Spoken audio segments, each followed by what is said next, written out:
नमस्ते everyone, we are back है talking about re release trend of movies. लेकिन क्या ये एक नया ट्रेंड है? बिल्कुल भी नहीं। ये एक ओल्ड ट्रेंड है। पहले भी मूवीज री रिलीज होती थी, लाइक शोले, और वो लोगों को बहुत पसंद आती थी और बहुत अच्छा बिजनेस भी करती थी। लोगों ने अब अगेन एंड अगेन रिलीव किया है मोमेंट्स को, अपने फेवरेट मूवीज को थिएटर्स में। Now let's get into the video. But first, please subscribe the channel and like the video if you like the content. Press the bell icon for more videos. Now let's try to decode the points of re-releasing trend.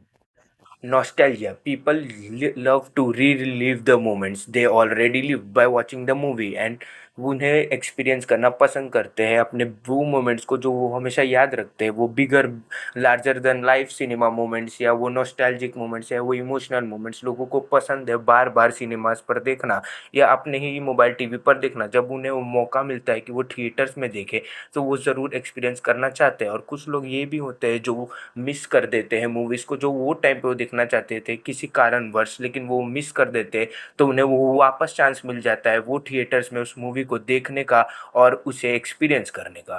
और अब बात करते हैं सबसे बड़े reason का जो इस ट्रेंड को बहुत पुश कर रहा है, वो है रील्स, सोशल मीडिया।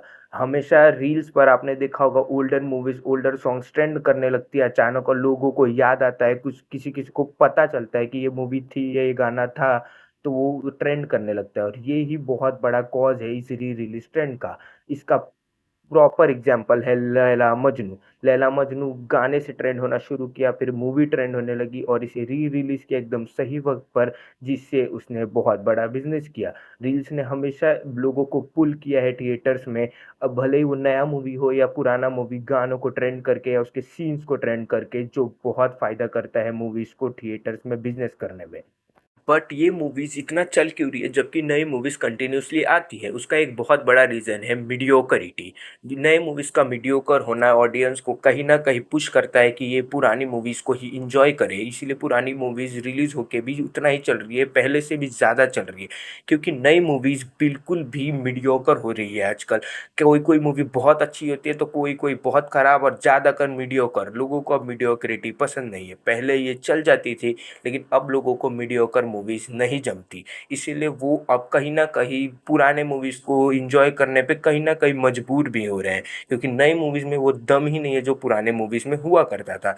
पुराने मूवीज में वो कॉमेडी, वो इमोशंस अब नई मूवीज में बहुत कम ही दिखते हैं, क्योंकि नई मूवीज बहुत कम ही निकल रही है जो बहुत अच्छी हो रही है और जो बहुत बड़ा इम्पैक्ट छोड़ रही है लार्जर ऑडियंसेस पर।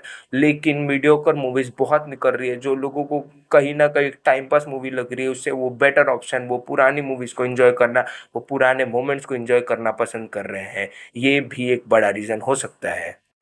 Now the deeper meaning factor. हमेशा लोगों ने एक नया मीनिंग, एक हिडन मीनिंग ढूंढने की कोशिश की है जब वो नई इस मूवीज को देखते हैं जो उन्होंने पहले देख चुका है।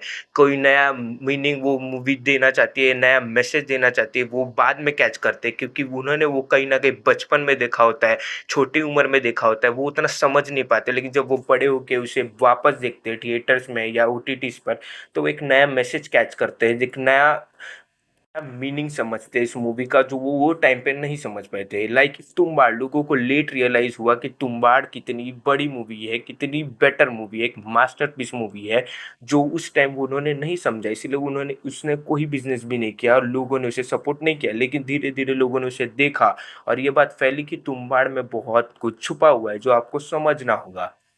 सबको लेट ही रियलाइज होता है कि अमन बेटर था राहुल से अंजलि के लिए। तो ये भी एक फैक्टर है कि हिडन मीनिंग हमेशा लोगों को लेट समझ में आता है, जो बहुत हेल्प करता है री रिलीज में, क्योंकि वो कहीं ना कहीं एक लार्जर ऑडियंस को पुल करता है जानने के लिए कि सब अपने लिए क्या लेके जा रहे हैं उस मूवी से।